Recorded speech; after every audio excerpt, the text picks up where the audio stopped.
Charter schools started in North Carolina in the early 90s as a way to still be public school, public tax dollars, in order to operate without some of the regulation, some of the bureaucracies that we may have in local and state government, and also to share those innovation tactics back to the school districts, the traditional school districts. When we started that, we had a cap of 100. They were heavily monitored. A very intensive application process was used in order to put forth a proposal for a charter school to be accepted. But what we have happened since then is they've actually been taken over by the for-profiteers, as I say, and national companies that have moved in, particularly here in North Carolina, but really across the country.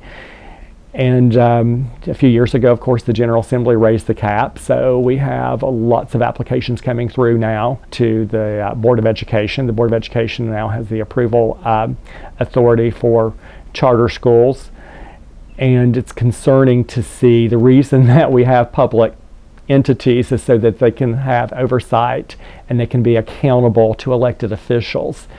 And it's concerning when you have this huge amount of money going to companies that ultimately will be making a profit, and then having very little oversight to elected school board members that must be accountable to their communities. And it's a debate that North Carolina has to really look at, seeing where we stand now in charter schools.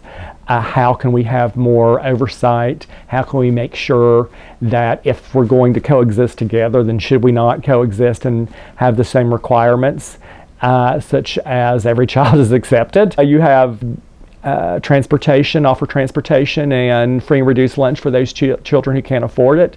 And if not, why not just continue what we have in North Carolina in the traditional local school districts, where they do have so much charter-like flexibility to make great gains? Their innovation is done right now in our classroom. So I think it again is a false narrative when we're telling that charter schools are pathways for innovation to be transferable back to the traditional school districts.